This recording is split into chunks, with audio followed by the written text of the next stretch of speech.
Atsa, papastem tsikason. Thanks for joining me today. It's a good day today. We were gifted with a yapio, and we're going to show you the entire process of harvesting this bull moose, this yapio. And with yapio right now, they're still just finishing up their rut, and you might get the odd one calling. We're in first week in November right now, and sometimes you could still call them in if they haven't found a mate yet. So we were lucky enough to get this guy this morning, gifted to us. So before we do anything at all, I'm going to do protocol and give thanks for this gift, this great gift that was given to us. So of course I'll say it first in my grandmother's language, and then I'll say it in English so you know what I'm saying. So anytime that I get an animal, I like to put my hand on its head while I'm giving thanks. And I've got my testimony here that I'm going to give as offering of thanks to the apio and the muswa for the gift that they give us with life, because this is going to feed a lot of people and provide food for months and months to come. How kisamantu inaskamun awamuswa. How simantu ninaskamun awamitsun. How musumuswa kinanaskumten awamitsun. How musumnanak nukumnanak tapananak. Kinanaskumten awakahkiaw hamagiwan. How kinanaskumten simantu, how kinanaskumten musumnanak, how kinanaskumten nukumnanak, how kinanaskumten sapananak, how kinanaskumten musumuswa, kinanaskumten kahkiaw mitsun, hay. So what I said in my grandmother's language was, Creator, we give thanks for this moose, we give thanks for this food. Grandmothers, grandfathers, great grandmothers, and grandfathers, we give thanks for this gift. We give thanks for the teachings. And grandmothers, grandfathers, great grandparents, and grandfather Moose, we give thanks for this food. And we give thanks for this gift you've given us. So the last thing I do is I lay down my sistemo somewhere where the moose has dropped, just as an offering in respect of the muswa. So now that I've done protocol, I'm going to tell you a quick little story about moose, especially Yapio, because we have a legend that's been passed down from generation to generation that has to do with Yapio.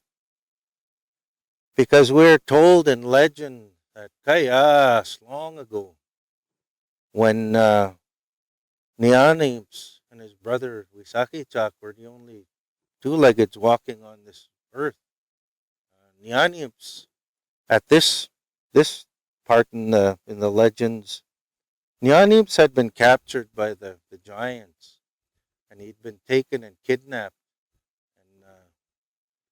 And the older giant, the dad, had chosen Nianims to be the husband of his youngest daughter. But his younger daughter thought he was ugly and didn't want to marry him.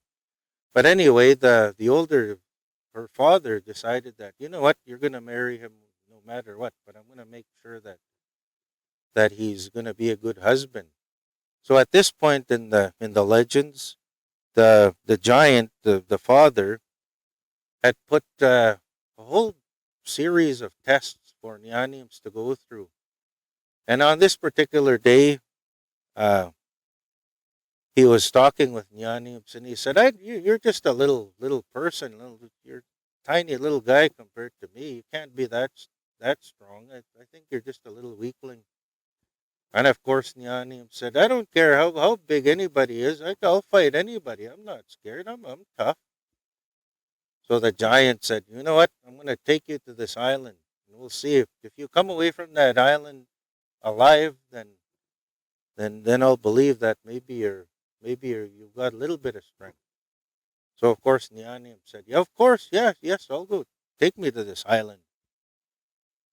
So the father, the old giant, took him to this island, and here it was an island that was full of muswa, mostly yapio, so mostly bull moose, and we are told at that time, kahkyo yapio, all bull moose were man eaters.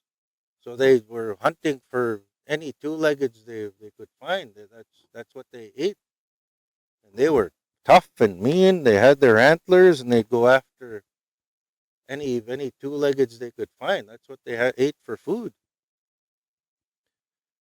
So this surprised Nyanibs, and he thought, well, geez, these are big animals. These are big moose. What am I gonna do if these moose are gonna come after me? So he wasn't there very long when this great big yapio come running at him and growling and snarling, wanting to eat him. And Yanims was fighting him off and holding his antlers, trying to push him back. This moose, this yapio, was just snapping at him, trying to eat him.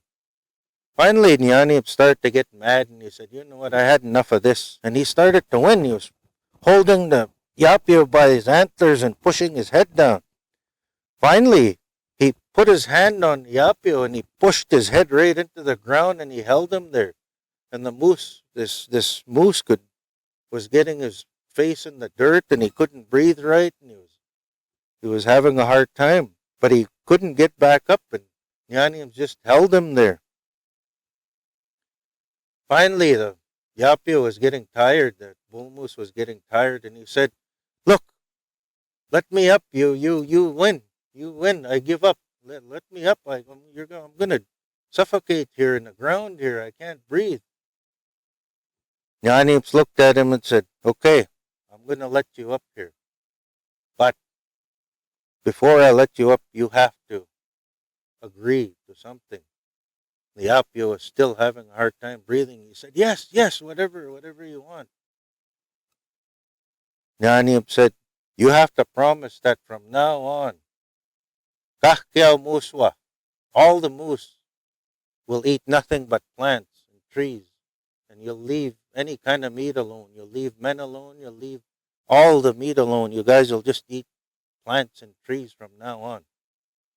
And this Yapio was just about out of breath, and he's agreed. He said, "Okay, I agree.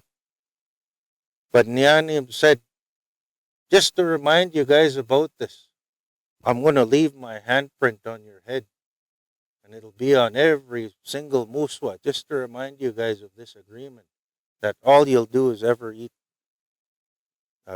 plants and trees. You'll never go after people again." And the muswa agreed.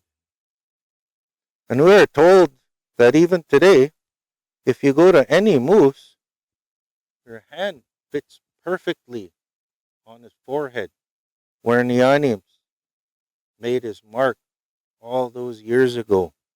And we're told that the reason why your hand fits perfectly there is that to this day, Muswa are all still reminded of what happened all those years ago, and they still keep their agreement. So that's the story of Nyanips and Yapio.